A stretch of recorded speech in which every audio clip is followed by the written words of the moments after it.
Hello, everybody. Dr. F Scott Feil here, and I wanted to give you a quick update on our main sponsor, Ice Shaker. If you're looking for a water bottle, a coffee cup, a protein shaker bottle, I have great news. Your search has ended. Ice Shaker has shaker bottles, tumblers, sports bottles, and the newest addition, and my personal favorite, the gallon and half-gallon jugs. These bad boys are both massive and sturdy and keep drinks cold for hours on end. This has been my answer to making sure I drink enough water throughout my day. I've still kind of come around to the protein game and I'm new at it still, but when my doctor advised me to increase my protein intake, I turned to powdered shakes. Every other shaker bottle on the market had its issues, but Ice Shaker is the only one I tried that was vacuum sealed, had no issues with clumps or smell, and it really kept my drinks the right temperature. I love this product and I love the company and the guys behind it as they are doing amazing things and simply winning. Not only in the world of shaker bottles and sports bottles and tumblers, but in the game of life. Their partnerships and charitable donations have not gone unnoticed by the Professors of Profit Pops crew. So if you want the best beverage consumption and protein shaker solution on the market, check out the link in our show notes to grab yours today. You can even customize them with laser engraving, just like I've got here for our pteducator.com, right? And, I promise you won't be disappointed with these stainless steel products. They're all colors, all sizes. You've got to check them out. Ice Shaker. Let's shake things up. There we go. Hello, everybody, and welcome to another episode of the Professors of Profit vlogcast. I'm your host, Dr. F Scott Feil, and I've got with me a very special guest today, Paul Bold. Paul actually fits two of the topics that we've been kind of talking about here, and one of them is house sitting, the other pet sitting. But Paul's model of doing this actually comes in a very different manner, a different way than we've ever talked about on the show. So I'm kind of excited for it. Paul, welcome to the show, man. Talk to us a little bit about what it is that you're up to these days. Thanks for having me. My partner and I have been digital nomads for the past 10 years now, and we basically support ourselves through house sitting and pet sitting. As opposed to the States, we don't actually get paid for this service. International house sitters usually, I would say the majority of the time, do so for an exchange of free living, basically. So we spend 6 to 8 to 10 months a year living in other people's homes, taking care of their homes, taking care of their pets. It's all south of the border is where we typically house sit, Mexico, Nicaragua, a little bit in Colombia, but that's pretty much it. And we've been doing this for about 8 years now. Wow. That is wild, man. I love that. I love that. So tell me a little bit about how that works. Like, how do you even get into that? How does that how do you find these positions, and how does that go about? What's that look like? Well, we sort of fell backwards into it. We were living in Nicaragua about 8 years ago, and in one of the Facebook groups, someone had mentioned they own a bed and breakfast, and they're leaving for the summer, as most snowbirds do. They're returning to the States to work. And he had a beautiful bed and breakfast right on a nearly secluded beach, and he just wanted someone to hang out for 6 months, make sure nothing happened to the property, the rains didn't flood anything, just general upkeep. So we spent 6 months there living for free on the beach, and we were kind of hooked on it after that. After that, word pretty much got around the Pacific coast of Nicaragua that we were watching bed and breakfast and watching pets and blah, blah, blah. And I mean, it turned into maybe 3 or 4 different house sitting jobs there on the beach. And since then, it's really been nonstop. I mean, through the pandemic, we kind of took a break for a year or so. But as opposed to that, for the past 8 years, it's been 6 to 10 months of living in some really cool locations and some really cool properties. Yeah, that's awesome. So, But do you advertise that, or is it just word of mouth? Do you have any sort of review site or anything like that?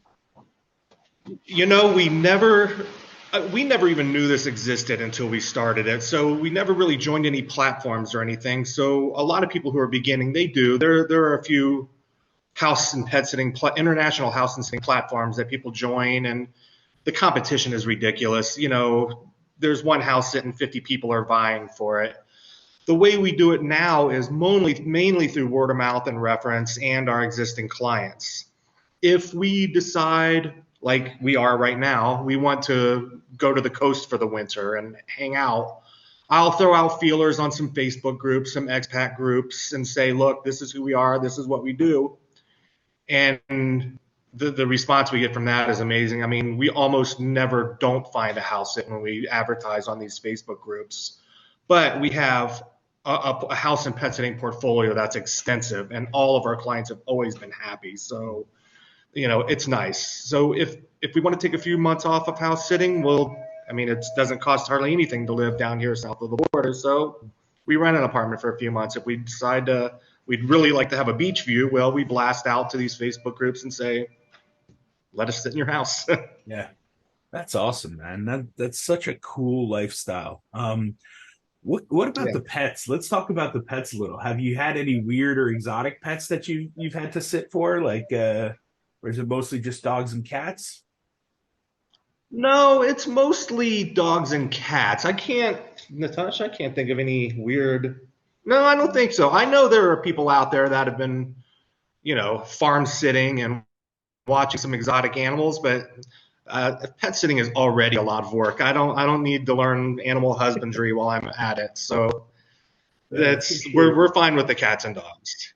That's awesome, man. That's awesome. So let me ask you this then. Like, if somebody was interested in doing this and living this lifestyle, the digital nomad lifestyle, and just kind of, moving around and house sitting and pet sitting and stuff like that, how would you recommend they get started? What are some tips or tricks or pointers you would give that you've learned over the years? It depends on how far they are from this lifestyle. If they're 6 months to a year, I really suggest sitting locally. Joining some of the local platforms. There's even walk your dog platforms. Anything you can do to be around other people's pets and use them as references, start doing that. If you're coming up on a couple of months out from this lifestyle, you might have to bite the bullet and join some platforms, and you would have to be very flexible to get into some of these house sits, because what happens is, unfortunately, house and pet sitters will commit and then last minute they'll cancel. Well, that leaves the homeowner in quite a bind, and they're not so interested in references any longer. They're just interested in somebody there for their pet. So if you can be flexible and on your timing and where you're going to be located, you have a much higher probability of landing some of these house sits. And I'd say even after the first 2, 3, 4 house sits, you're golden. I mean, once you have these references, that's really what people are looking for. Yeah. So you brought up a pretty interesting point. You said, living south of the border here, it doesn't cost very much. Like, the cost of living is pretty low. But being a digital nomad, you're living for free. You're house sitting, you're pet sitting, but you also have an online business, correct? So now you're making money online as well. Tell me a little bit about that. Yeah, actually, we make U.S. dollars and spend Mexican pesos. So it doesn't get much better than that. But maybe 8, 9 years ago, we had planned on leaving the country for a year, and that was in 2013. Our whole goal was just to travel for a year, and that was the end of it. After about a year, we decided, well, we're really liking this. Let's start what we like to do, which is, we're both writers. We both enjoy writing, so we figured we'll let people pay us to write their blogs. 9 years ago, we started on Fiverr, making 1 or 2 pennies a word. We've built it and built this business up. We've rebranded once because we kind of wanted to get out that low pricing writing. We boosted up our prices. We rebranded. We've since turned this company, into a very profitable company. We have a few writers full time. We have an editor.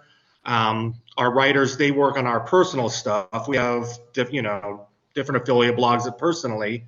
My partner Natasha and I, we do all of the technical SEO, all of the content writing for all of our clients, and we've built this up. It's taken 9 years, but finally we're at the place where we've got it worked out. I think we've got this one figured out.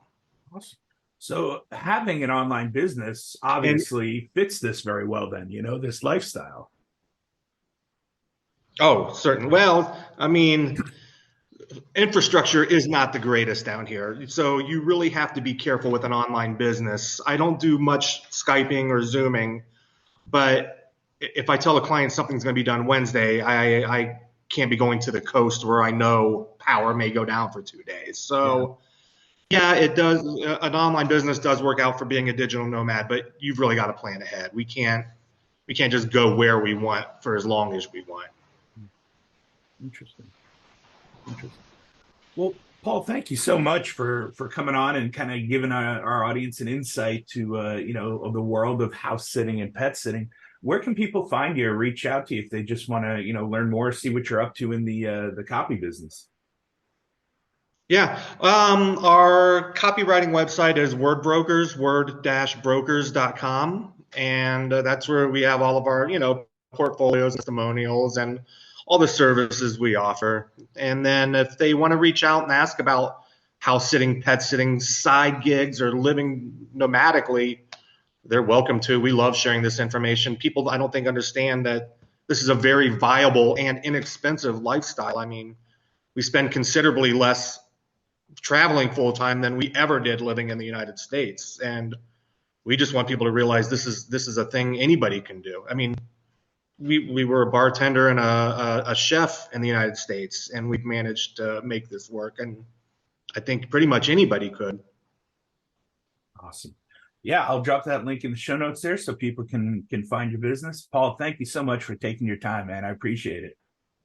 Yeah, no sweat, and good luck with everything.